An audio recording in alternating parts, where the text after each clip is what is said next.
नमस्कार, आप देख रहे हैं अपने उत्तराखंड में हूं आपके साथ संदीप तिवारी। ऋषिकेश एम्स की पहली हेली एम्बुलेंस सेवा का वर्चुअल लोकार्पण प्रधानमंत्री मोदी ने कर दिया। आपको बता दें कि एम्स में हेली एम्बुलेंस सेवा का लोकार्पण करने के लिए कार्यक्रम का आयोजन हुआ, जिसमें मुख्य अतिथि के तौर पर केंद्रीय नागरिक उड्डयन मंत्री और मुख्यमंत्री पुष्कर सिंह धामी पहुंचे। विशिष्ट अतिथि में कैबिनेट मंत्री प्रेम चंद्र अग्रवाल, धन सिंह रावत, सांसद त्रिवेंद्र सिंह रावत भी मौजूद रहे। वर्चुअल कार्यक्रम में प्रधानमंत्री मोदी ने कहा कि देश की पहली हेली एम्बुलेंस सेवा का शुभारंभ करते हुए वह खुद को गौरवान्वित महसूस कर रहे हैं।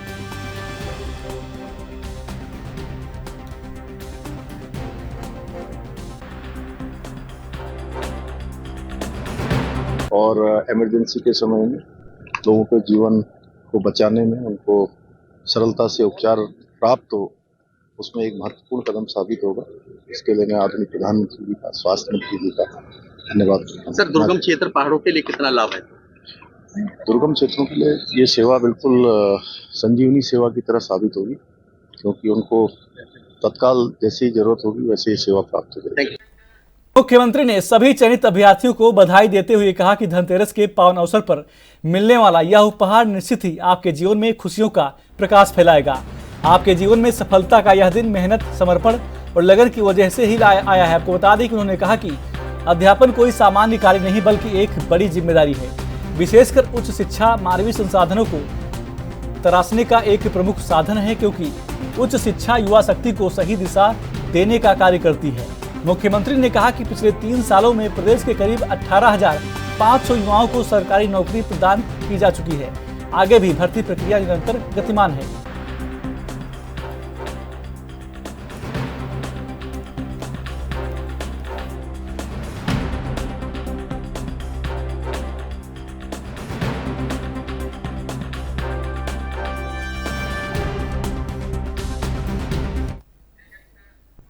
तराई केंद्रीय वन प्रभाग रुद्रपुर डिवीजन ने दीपावली पर्व पर उल्लुओं एवं अन्य वन्यजीवों तथा लकड़ी की तस्करी को रोकने के लिए अलर्ट जारी कर दिया है।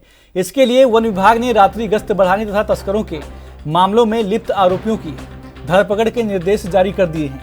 रुद्रपुर डिवीजन के प्रभागी वन अधिकारी उमेश चंद्र तिवारी का कहना है कि दीपावली पर्व के अवसर पर जंगलों में उल्लू तथा अन्य वन्यजीवों के साथ साथ लकड़ी की तस्करी की संभावना बढ़ जाती है, जिसको देखते हुए डिवीजन की सभी रेंजों के वन क्षेत्राधिकारियों के साथ ही फील्ड कर्मियों को अलर्ट कर दिया गया है।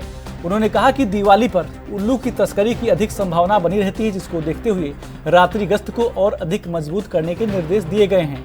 उन्होंने कहा कि किसी भी तरह की तस्करी कतई बर्दाश्त नहीं की जाएगी।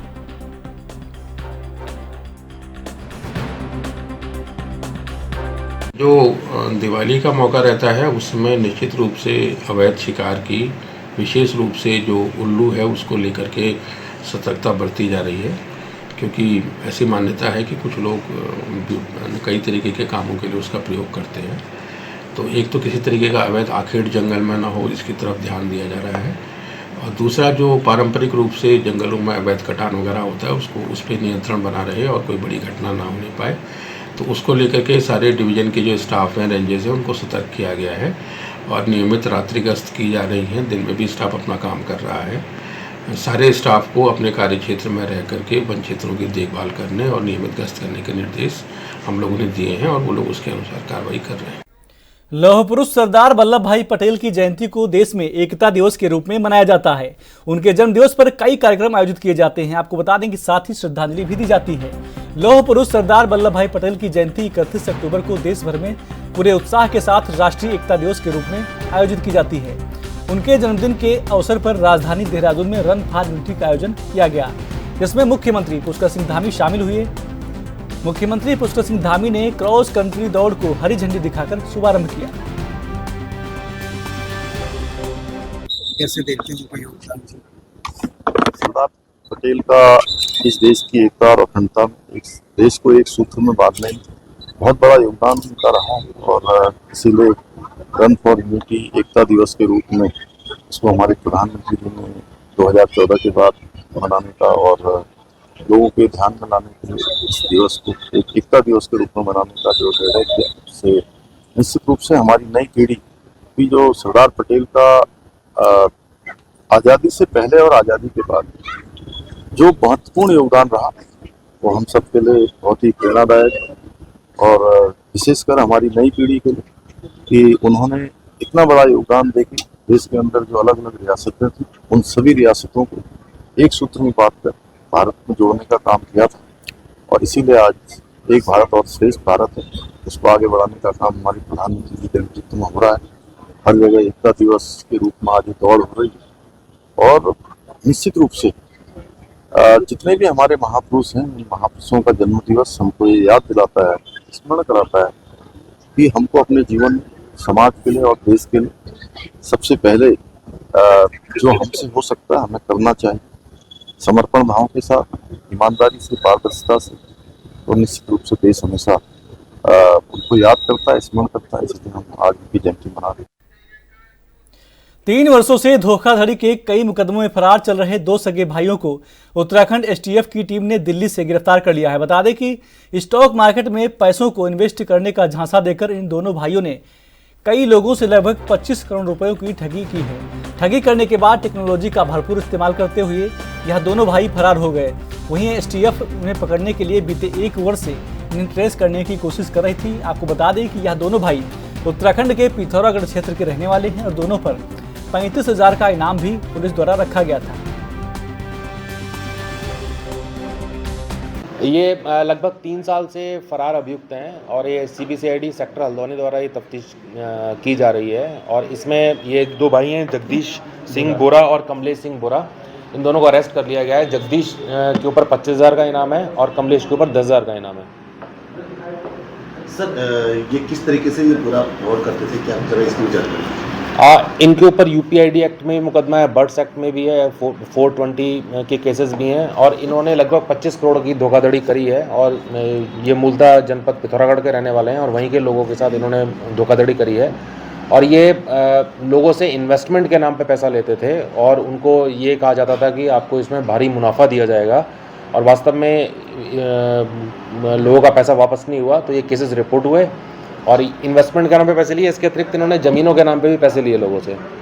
और ये जब ये पुलिस इनके पीछे इनको वांटेड हो गए पुलिस में, तो ये यहाँ से फरार हो गए और ये जगह बदल बदल के पिछले 3 साल से शहर बदल के, लोकेशन बदल के अलग अलग जगह रह रहे थे। फिलहाल ये दिल्ली से अरेस्ट हुए हैं। इनकी एजुकेशन क्वालिफिकेशन में कुछ है? अभी बेसिकली देखिए ये है कि इनको तकनीकी ज्ञान था अपराध का और ये खुद भी शेयर मार्केट में पैसा इन्वेस्ट करते रहे हैं। तो उसी के लाइन में लोगों से पैसे मांगते रहे और ये फ्रॉड करते रहे। कितनी अमाउंट की रिकवरी के चांसेस? देखिए इसमें अब अभी तो जैसे इसमें यूपीआईडी एक्ट भी है और बर्ड्स भी है, banning of unregulated deposits act. तो इनके अकाउंट में 25 करोड़ के आसपास जैसे ये बता रहे हैं कि आए हैं। तो अब इसमें क्योंकि सीबीसीआईडी इसकी तफ्तीश कर रही है तो इसमें प्रॉपर्टी अटैचमेंट, गैंगस्टर एक्ट भी लगा है इनके ऊपर। तो उसमें गैंगस्टर एक्ट में ही प्रोविज़न होता है प्रॉपर्टी अटैचमेंट का और संपत्ति जो अटैच हो जाती है, तो उससे रिकवरी का जो अगर फर्दर प्रोसेस है वो होंगी। तो कितने चांसेस होते हैं रिकवर हो जाने के? देखिए प्रॉपर्टी की बिलोंगिंगनेस फिक्स होती है, उसका प्रोसीजर है, फिर वो अटैच होती है, फिर कोर्ट से जब कन्विक्शन हो जाता है तो प्रॉपर्टी को कहते हैं उसे लिक्विडेट करके फिर जो विक्टिम्स होते हैं उनमें डिस्ट्रीब्यूट किया जाता है। खबरें और भी हैं, छोटा सा ब्रेक।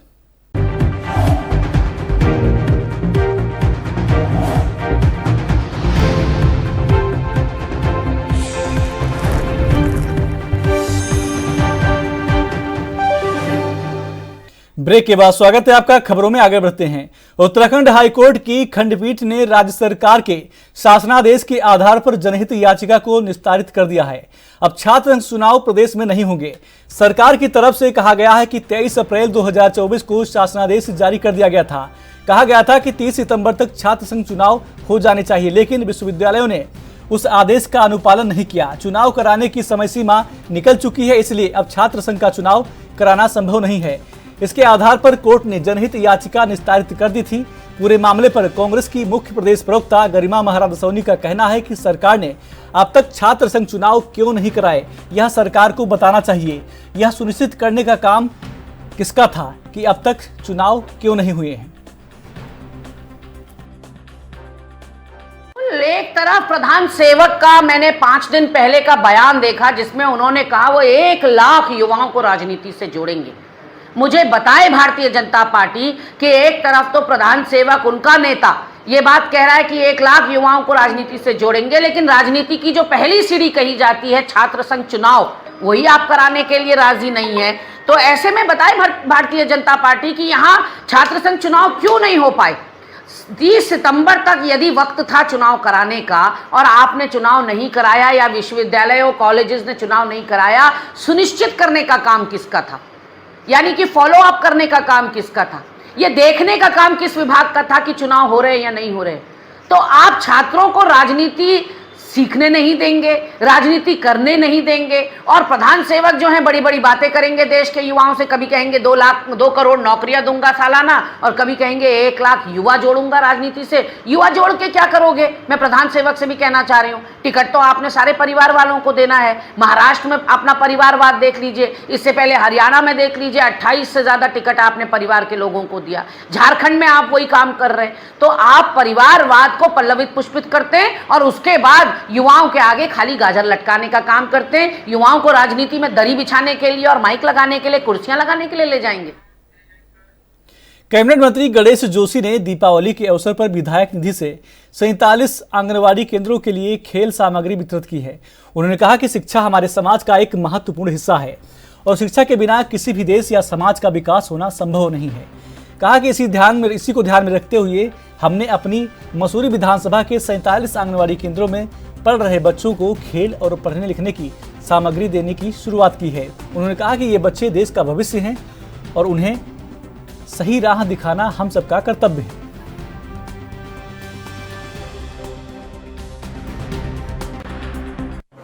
सामग्री बांटे बच्चों के लिए इस तरह के देखिए, भारतीय जनता पार्टी जिस चिंतन जिस विचार को लेकर काम करती है, दीनदयाल जी का वो विचार कि समाज के अंतिम पीढ़ी के अंतिम बच्चे तक विकास की लहर पहुंचनी चाहिए।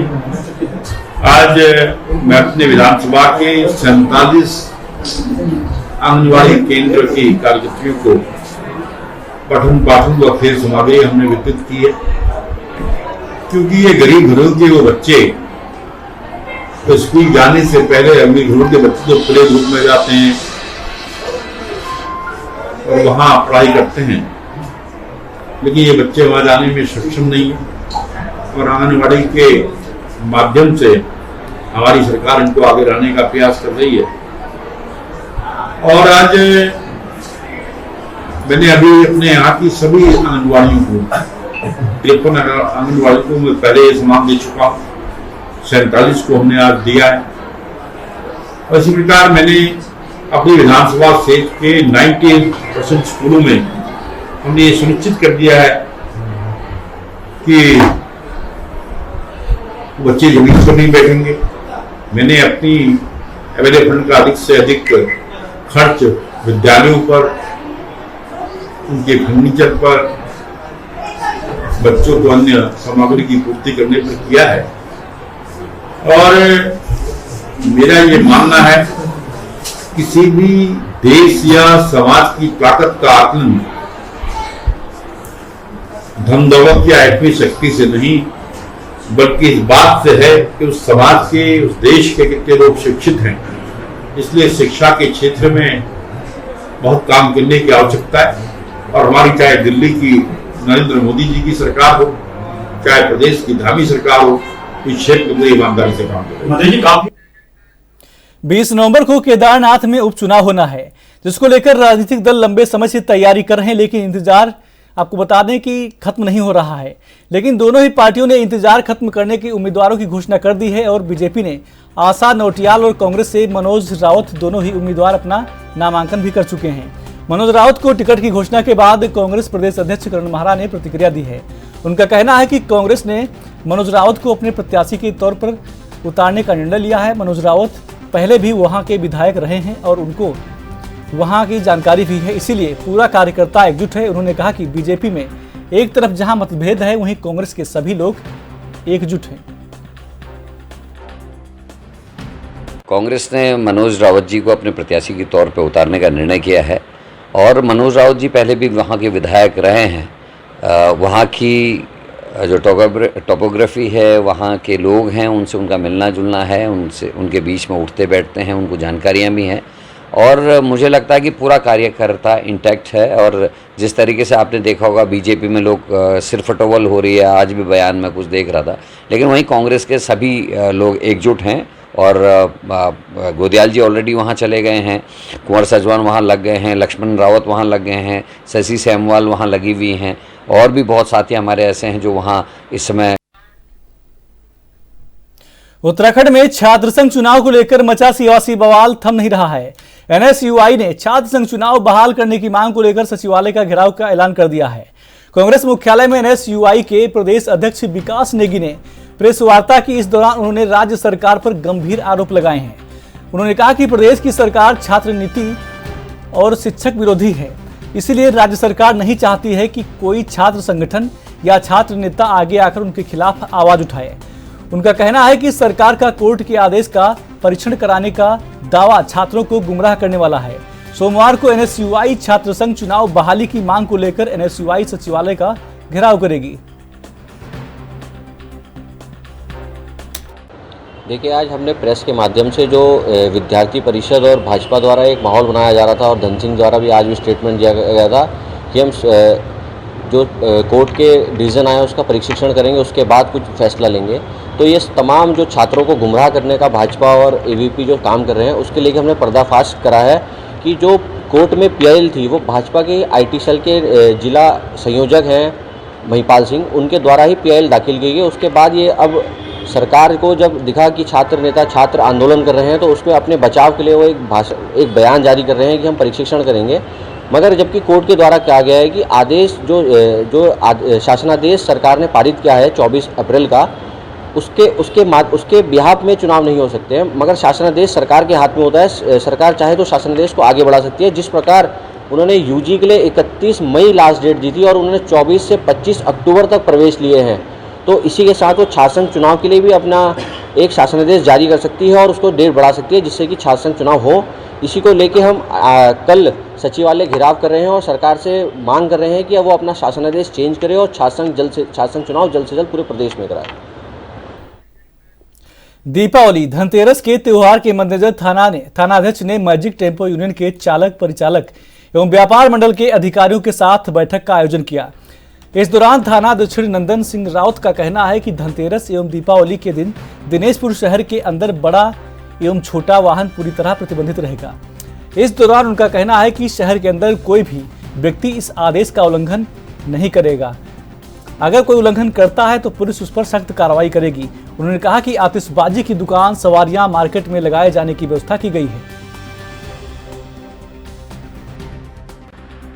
ये आगामी त्यौहार धनतेरस, दीपावली और छठ पूजा को सुरक्षित तरीके से, स्वच्छ तरीके से मनाए जाने के संबंध में एक मीटिंग बुलाई गई थी, जिसमें व्यापारी, टैक्सी यूनियन के पदाधिकारी, टुक यूनियन के, ई रिक्शा यूनियन के और मैजिक के सभी लोगों को बुलवा के कि कैसे हम इस त्यौहार को स्वच्छ सुरक्षित तरीके से मना सकते हैं, कैसे क्या क्या उनको आवश्यकताएं हैं, क्या क्या हमें आवश्यकताएं हैं, हम काम फोर्स लगाएंगे, कैसे बाजार व्यवस्था को देखेंगे। इस संबंध में सबसे वार्ता की गई और जो मार्केट लगेगा वो कहाँ पर लगेगा, पटाखा मार्केट लगेगा तो उसको क्या क्या ज़रूरतें होंगी, कहाँ पर लगेगा, कितना एरिया होगा, इस संबंध में दिशा निर्देश दिए गए। व्यापारियों से सभी से वार्ता करके एक निर्णय लिया गया कि धनतेरस से लेकर दीपावली तक मार्केट का जो भी क्षेत्र रहेगा वो वाहन मुक्त रहेगा, चाहे दुपहिया वाहन हो, ई रिक्शा हो, टुक हो, कार हो, और कोई भी 9 बजे सुबह 9 बजे से लेकर रात के मार्केट बंद होने तक एंट्री नहीं होगी अंदर। हम दोनों तरफ फोर्स लगाएंगे और सभी लोगों ने इसमें सहमति दी। सभी को दीपावली की और धनतेरस की बहुत बहुत हार्दिक शुभकामनाएं देता हूँ। और दूसरी बात जो आपने अभी कहा, तो ये एक अच्छा प्रयास है एसओ साहब का, क्योंकि यहाँ इतनी जनसंख्या इतनी बढ़ चुकी है कि कोई भी त्यौहार हो तो बाज़ार में भीड़ भाड़ और जो है परेशानी लोगों को होती है। तो उसके लिए एसओ साहब ने जो व्यवस्थाएं की है कि ठीक किया है बिल्कुल, कि इन 2-3 दिनों के अंदर बाज़ार के अंदर 4 पहिया वाहन, 2 पहिया वाहन नहीं आएंगे, तो व्यापारी भी आराम से अपना कारोबार कर पाएंगे और जो है आने जाने वालों को दिक्कत भी नहीं होगी। सबसे पहले तो दीपावली की बहुत बहुत बधाई एवं शुभकामनाएं। सर ने हमें बुलाया था व्यापारियों को, तो हम लोग यहाँ बैठे हैं, तो उसमें ये निर्णय लिया गया कि बाज़ार मेन बाज़ार में जैसे 29, 30 और 31 3 दिन तक कोई ट्रैफिक नहीं आएगा। बड़ी गाड़ी जैसे ई रिक्शा हो गया, बाइक हो गया, बड़ी गाड़ी हो गई, ये अंदर नहीं आएंगे। और इससे क्या है, ट्रैफिक का नियम उल्लंघन नहीं होगा और बाज़ार में मार्केट में सब बढ़िया रहेगा। मतलब उत्तराखंड के बुलेटिन में बस इतना ही। आप देखते रहिए एएनबी न्यूज। नमस्कार।